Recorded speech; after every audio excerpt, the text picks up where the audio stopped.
Hello, আসসালামু আলাইকুম। শখের খামার ফরিদপুর ইউটিউব চ্যানেল এবং ফেসবুক পেজ থেকে ছোট্ট একটা শর্ট ভিডিও নিয়ে চলে আসলাম।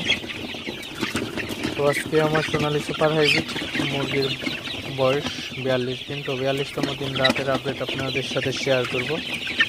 তো ভিডিওটিকে স্কিপ না করে অবশ্যই শেষ পর্যন্ত দেখবেন এবং শখের খামার ফরিদপুর ইউটিউব চ্যানেলটি সাবস্ক্রাইব করবেন। ভিডিওটি লাইক, কমেন্ট এবং শেয়ার করে অন্য ভাইদের দেখার সুযোগ করে দেবেন। তো ভিডিওটি শুরু করা যায়। তো আলহামদুলিল্লাহ, আপনারা দেখতে পাচ্ছেন আমার সোনালী সুপার হাইব্রিড মুরগিগুলা মাশাআল্লাহ খুবই ভালো আছে এবং সুস্থ আছে। তো আসলে মুরগিগুলা প্রচুর পরিমাণে এখন গরম, তো এই গরমের মধ্যে মুরগিগুলা মোটামুটি সুস্থ হয়ে আসলে বলা চলে। তো রাতের বেলায় মুরগিকে আমি ফ্রেশ ঠান্ডা পানি দিয়ে দিলাম এবং খাবার দিয়ে দেওয়া হয়েছে।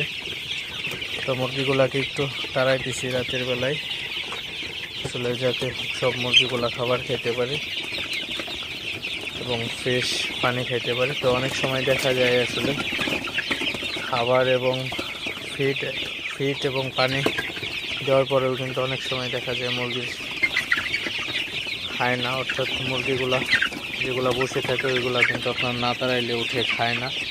তো এই জন্য কিন্তু অবশ্যই মুরগিগুলাকে আপনার তাড়াই দিতে হবে, একটু পর তাড়াই দিলে সব মুরগিগুলো উঠে খাবার খাবে এবং ওজনে কিন্তু সমস্যা হয় না। তো অনেক সময় দেখা যায় মুরগিগুলা না খাওয়ার কারণে কিন্তু মুরগিগুলা ছোট বড় হয়ে যায়।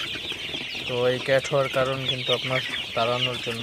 তো সঠিকভাবে যদি না তাড়াইতে পারেন সেক্ষেত্রে কিন্তু মুরগির ওজনটা কিন্তু কম বেশি হয়ে যাবে।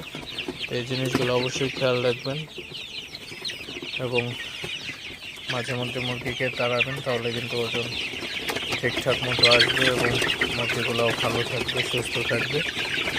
তো এই প্রচুর গরমের মধ্যে কিন্তু মুরগিকে এমনি বেশি তাড়াইতে হবে, তাহলে মুরগিগুলো কিন্তু বেশি সুস্থ থাকবে, ভালো থাকবে। তো যাই হোক, ভিডিওটি আর বেশি লং করবো না। সবাই ভালো থাকবেন, সুস্থ থাকবেন। শখের খামার ফরিদপুর ইউটিউব চ্যানেলটি অবশ্যই সাবস্ক্রাইব করবেন।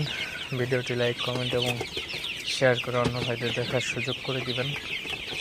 তো দেখা হবে অন্য কোনো নতুন ভিডিওতে, নতুন কোনো আপডেট নিয়ে। সে পর্যন্ত সবাই ভালো থাকবেন। আসসালামু আলাইকুম।